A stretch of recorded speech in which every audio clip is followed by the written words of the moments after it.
Bismillahirrahmanirrahim. Assalamualaikum warahmatullahi wabarakatuh.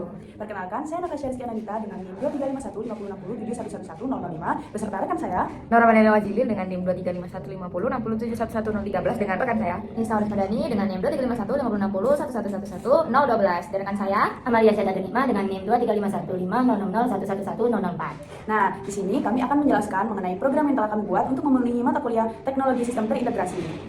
Nah, di sini kita akan menjelaskan program dan demonstrasi untuk mencoba antara klien dan server apakah sudah berhasil. Silakan menyaksikan. Baik, saya akan menjelaskan di bagian server. Nah, ini ada di kelas PHP. Setelah itu, function share produk menerima satu parameter produk name yang merupakan nama produk yang ingin dicari. Setelah itu, di line yang kelima, kode ini menggunakan fungsi simple XML.file untuk membaca file si XML ini, produk XML ini yang menyimpan data produk. Nah, fungsi ini itu mengubah file XML menjadi objek sehingga dapat diakses dalam PHP. Nah, setelah itu ini untuk mencari data dengan exportnya. Nah, fungsi export sendiri itu digunakan untuk kayak mencari elemen yang sesuai dengan nama produk yang diberikan pada si produk name ini. Nah, setelah itu dari query ini akan mencari elemen produk yang memiliki elemen name yang cocok dengan si produk name ini. Nah, kemudian di dalam elemen produk tersebut mengambil semua elemen brand yang di dalam brands. Nah, setelah itu if brands ini itu untuk menghasilkan respon dalam format XML-nya. Jika pencarian dengan export menghasilkan data si brands ini tidak kosong gitu. Nah, setelah itu respons si XML akan dimulai dengan deklarasi XML-nya. Nah, ini tuh untuk menunjukkan bahwa respon ini adalah dokumen XML-nya. Setelah itu, yang ini for range. Nah, ini tuh untuk mengisi data brand ke dalam XML-nya. Kode ini tuh melakukan loop atau perulangan pada setiap elemen si brands-nya ini dan dalam brands ini nih. Nah, ini. Nah, setelah itu menambahkan informasi merek ke dalam XML. Nah, setiap brands setiap brand di dalam brands akan memiliki elemen name ini. Nah, setelah itu trace ini dan image yang berisi data dari elemen XML yang ditemukan gitu. Setelah itu akan mereturn si responnya. Nah, hasil akhir dalam bentuk string XML ini dikembalikan sebagai respon dari fungsi search produk ini. Nah, setelah itu jika produk tidak ditemukan, maka ini yang else ini. Nah, yang ini. Nah, jika produk yang dicari tidak ditemukan, branch kosong, maka fungsi mengembalikan respon XML-nya dengan pesan match produk tidak ditemukan gitu. Oke, selanjutnya akan dijelaskan oleh rekan saya. Nah, selanjutnya saya akan menjelaskan mengenai function dari get all products, di mana dia akan menampilkan seluruh produk beserta brand name dan price dan image dari yang ada di file produk.xml. Nah, di sini di dalam function get all product ini, di sini adalah variabel XML, yaitu simbol XML, load file, nama filenya yaitu product.xml, yang artinya dia tuh ngeload si product.xml supaya nanti itu bisa diakses buat menjalankan keseluruhan fungsi get all products ini. Terus selanjutnya adalah variabel response, dan di sini tuh nanti akan digabung oleh ditambahkan di tag brands. Nah, di sini tuh nanti dilakukan perulangan menggunakan for each, di mana si perulangannya ini akan disimpan ke dalam variabel produk. Nah, terus di dalamnya dilakukan iterasi lagi atau perulangan lagi. Nah, ini tuh nanti dilakukannya itu di brands-nya yang nanti akan disimpan sebagai variabel brand gitu. Nah, di sini nanti akan ditambahkan pada tag brand, terus tag name yang akan disimpan pada name, terus price yang akan disimpan pada tag price, dan image yang nanti akan disimpan pada tag image. Lalu ditutuplah dengan brand lagi, tag brand, tutup brand lagi gitu.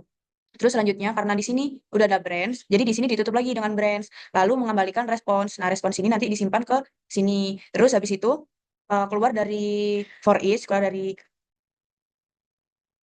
oke, saya minta maaf. Nah, nanti yang di brands di nambahin tag brands tutup ini itu udah keluar dari for each, dan nanti hasilnya akan di return ke respons yang nanti akan dikasih ke klien, dikembalikan ke klien. Terus di sini kita menggunakan uh, options array dengan URI. Ini adalah IP address dari si servernya. Terus di sini juga mendeklarasikan si server dengan useob WSDL-nya 0. Jadi nanti dia akan, jadi di sini tidak menggunakan, WSDL-nya tidak berfungsi dan akan dikembalikan ke halaman ini sendiri gitu. Dan di sini optionnya adalah options, yaitu si variable options ini, yaitu yang memiliki URI ini tadi yang ada IP address dari si server. Terus, nah servernya ini menambahkan fungsi search product dan get all product supaya nanti bisa di request gitulah sama si klien. Terus dilakukan server handle, itu dia menjalankan SOAP-nya seperti itu.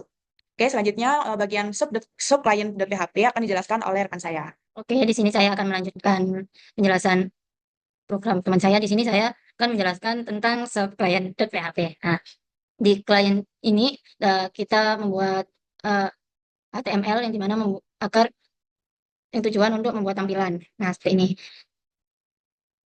Nah, di sini seperti pada umumnya ada type HTML, ada HTML length, head, di dalam head ada meta, ada title ini untuk di pencarian itu. Di sini juga di dalam head ada style untuk styling formnya. Oke. Nah, style ini di dalam head kenapa? Karena jika dalam head itu lebih dieksekusi dulu, jadi perubahannya lebih enak gitu. Selanjutnya di dalam body ada div class container untuk membungkus formnya. Ada satu judul pencarian produk, ada form yang ID-nya itu subform menggunakan metode post actionnya kosong, lalu ada label for product name nama produk, lalu ada input type tipenya text, ID-nya produk name page order pasukan nama produk. Buttonnya ada submit cari produk. Yang button kedua itu ID-nya soal produk untuk tampilkan semua produk. Penutup formnya. Lalu ada footer yang di bawah itu. Nah, yang ada 2024-nya itu buat di bawahnya. Oke, sekarang kita lanjut ke JavaScript-nya. Yang pertama ini ada awal elemen script, pembuka script JS, lalu di baris 144 itu ada get element by ID, mengambil ID soal produk,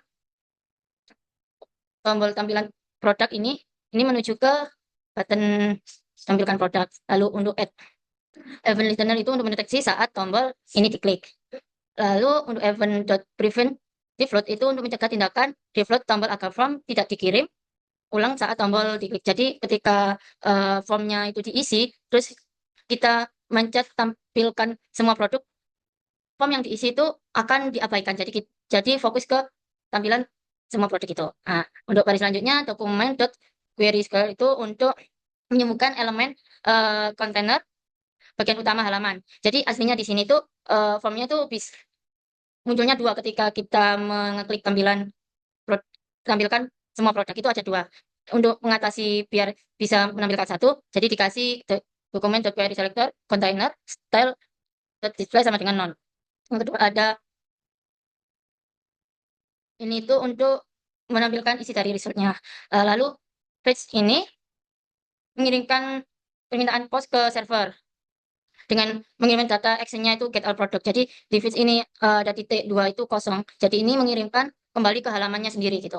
Lalu untuk dan respon teks itu mengonversi respon dari server menjadi teks agar bisa ditampilkan di halaman.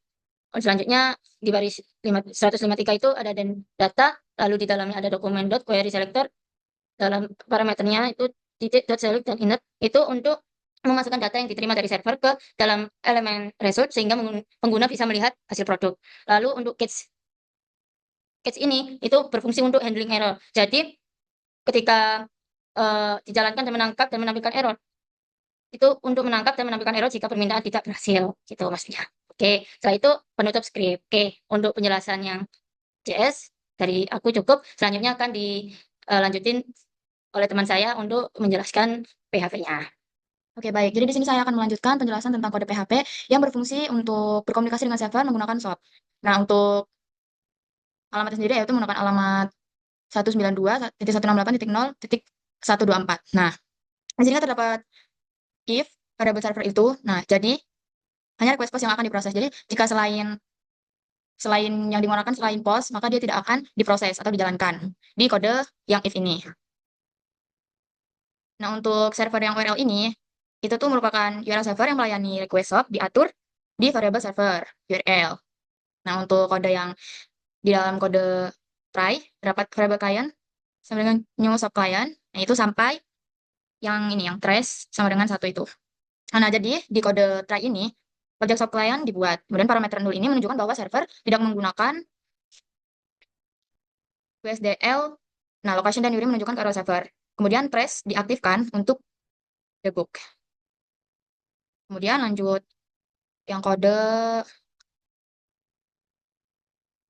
variable product name sama dengan post product name sama yang variable result ini. Jadi, pada kode berikut, variable product name ini diambil dari input user dan dikirim ke server dengan memanggil fungsi search product pada klien. Nah, fungsi ini berfungsi untuk mencari produk berdasarkan nama yang diberikan oleh klien. Kemudian untuk yang variable XML, simple XML load string ini, jadi hasil pencarian yang dikembalikan dalam format XML. Nah, fungsi dari simple XML load string ini yaitu mengubah hasil menjadi objek simple XML untuk memudahkan akses data atau untuk mengkonversi. Oke, lanjut. Jadi jika ada, nah di sini. Jadi jika ada elemen message, maka pesan tersebut akan ditampilkan sebagai hasil. Dan jika ada elemen brand, maka daftar merek produk ditampilkan dalam bentuk list HTML berisi nama, gambar, dan price. Namun jika XML tidak valid, maka pesan kesalahan yang akan ditampilkan. Tuh. Jadi kalau misalkan ada klien ngetik, kemudian produk tersebut tidak ditemukan di dalam file XML, maka pesan yang ditampilkan adalah pesan kesalahan atau error. Gagal memuat XML dari server, gitu.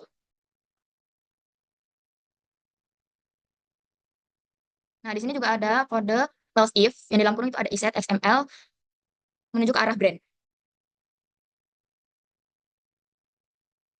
Ini maksud iset post, bentar.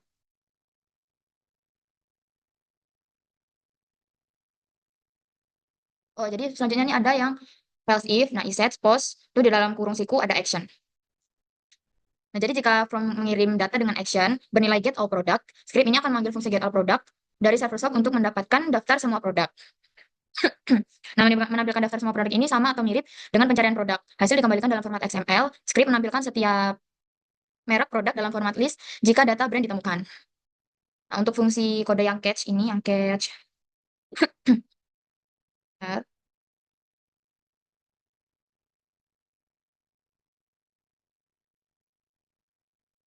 Yang catch ini, yang catch. Nah, di sini. Ini ada fungsi catch, swap fault.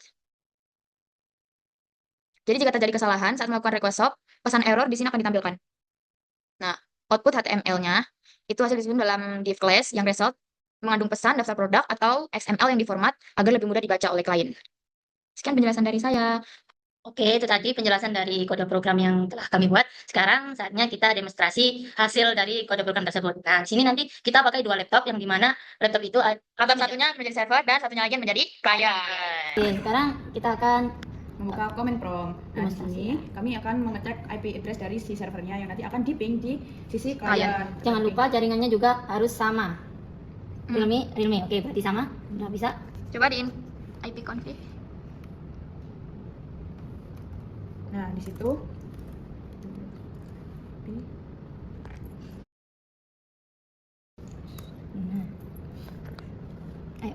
Nah, di situ terlihat bahwa IP dari servernya adalah 192.168.43.126 yang nanti akan di-ping di Klien. Maka di klien akan sama nge-ping yang dari si 192. server tadi. 168.43.126.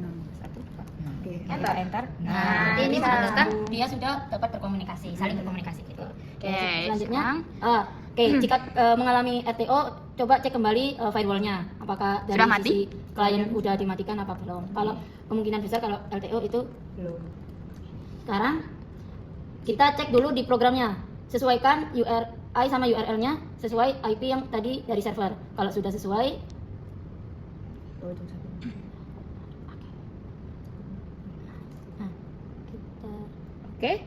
Nah, coba ini kita ganti dulu URL-nya. Oke. Oh ya, URL sama URI. URL dan URI.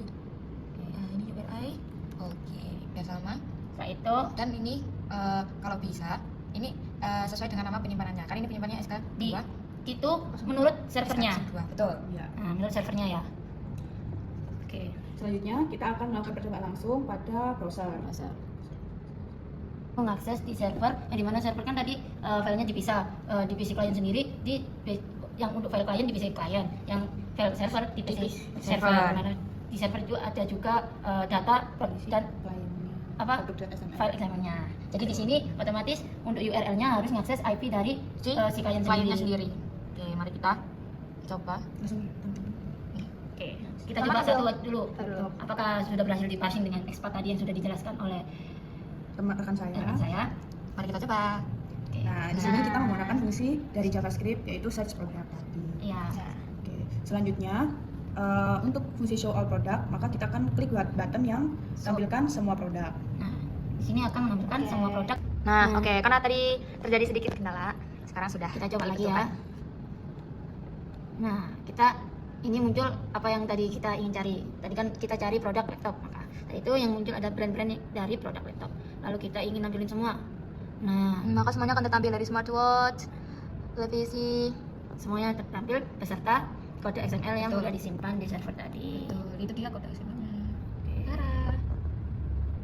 Oke, sekian penjelasan yang dapat kami sampaikan. Terima kasih. Assalamualaikum warahmatullahi wabarakatuh. Bye-bye.